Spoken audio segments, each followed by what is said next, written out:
Senhora Presidente da Câmara Municipal, Senhora Presidente da Assembleia Municipal, Senhoras e Senhores Vereadores e demais autarcas, Senhoras e Senhores convidados, minhas senhoras e meus senhores.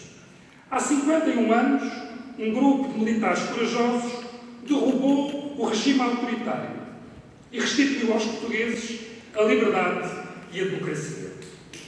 A Revolução de 25 de Abril fez-se quase sem derramamento de sangue e pôs fim a uma longa ditadura, primeiro militar e depois civil. Mais do que cercear as liberdades individuais e impor a censura, o Estado Novo transformou Portugal num país cinzento e pobre, um país com pouca instrução, sem acesso a cuidados de saúde, um país em que o sucesso individual dependia do nascimento e das condições económicas das famílias. Um país isolado, amarrado ao culto da pobreza e do respeitinho. Um país que tinha um estatuto diferente para homens e para mulheres. Um país em que ter opinião era crime. Um país que enviava os seus mais jovens para a morte numa guerra sem sentido.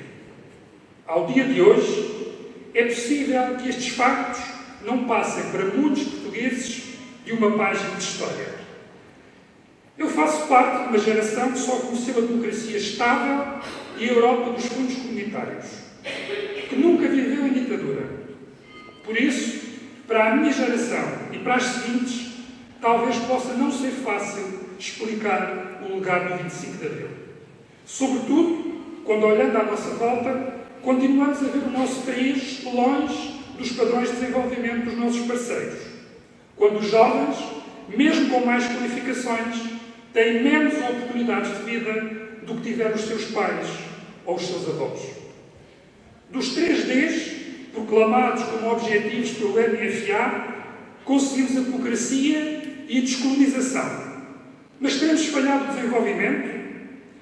Essa de Queiroz disse pela boca da sua personagem Carlos da Maia que falhamos sempre, na realidade, a vida que planeamos na imaginação.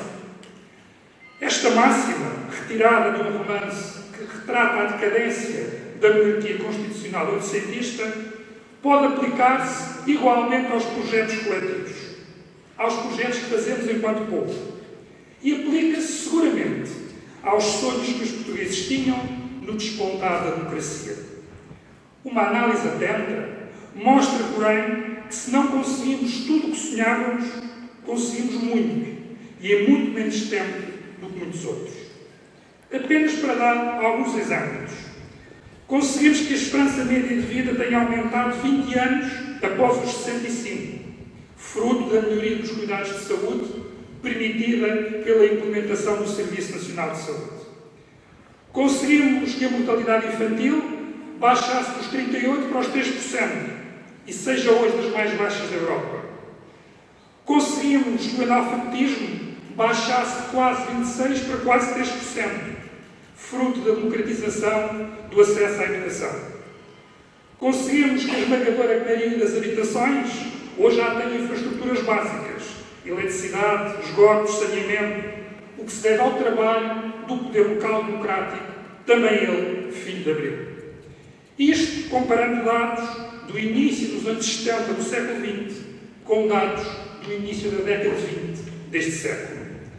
E mesmo que não tivéssemos conseguido nada disto, teríamos conseguido algo muito importante: o poder de, através do voto, eleger e ser eleitos, e escolhermos os dirigentes políticos mais preparados para resolver os nossos problemas. Erram, por isso, os discursos falaciosos, como hoje que aqui foram feitos, dos que pretendem demonstrar o falhanço de Abril. Porque uma coisa é certa: nunca poderemos fazer melhor do que isto se não for em democracia e em liberdade. Nunca podemos fazer melhor do que isto com o poder entregue à extrema-direita e aos populismos. Senhora Presidente, minhas senhoras e meus senhores, Ari dos Santos escreveu que ninguém cerraria as portas que Abril abriu. Estava enganado. Olhando à nossa volta, vemos hoje que as ameaças à democracia se avolumam. No plano internacional, mas também no plano nacional e no plano local. De todas, A mais perigosa é o populismo, que se manifesta em diversas formas e dimensões. O populismo é, desde logo, fazer política com base no espetáculo e em banalidades, em festas e verbetes, e não em ideias concretas, ideias que façam a diferença na vida das pessoas e na vida das comunidades. O populismo é distribuir sorrisos e dizer a toda a gente, a cada pessoa, o que se acha que essa pessoa quer ouvir. Mas talvez o maior pecado do populismo é a ausência de projeto político e o ataque aos partidos políticos e às ideologias, sob a capa de uma alegada independência. O maior pecado do populismo é tentar fazer crer às pessoas que há projetos políticos neutros e que, em nome dos interesses da terra ou da comunidade, pessoas com modos de pensar radicalmente opostos e incompatíveis podem juntar-se para executar um projeto em conjunto. Não, não podem. Nem no poder internacional, nem no poder nacional, nem no poder local. Por exemplo, não se pode ao mesmo tempo defender um reforço dos serviços públicos e um reforço do papel dos privados.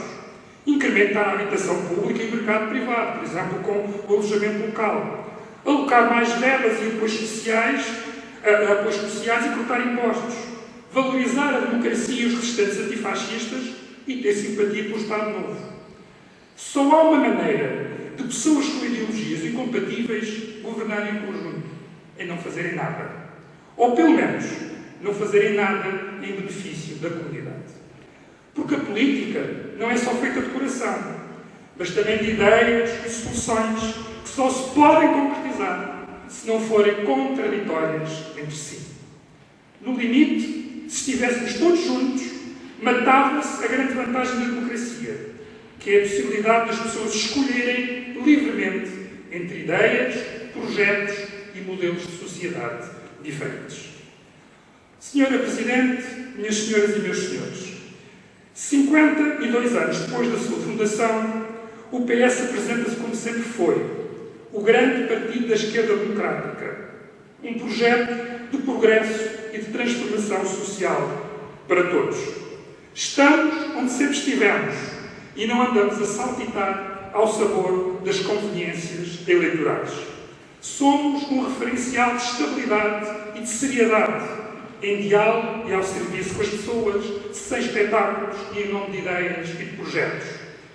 Porque fazemos política pela positiva, porque falamos das nossas ideias e dos nossos projetos, porque apresentamos obra feita, porque não perdemos tempo com banalidades e jogadas táticas.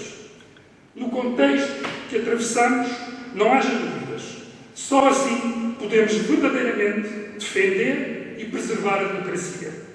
A democracia que Abril nos trouxe e que hoje aqui celebramos. Viva o 25 de Abril, viva a democracia, viva o Montijo!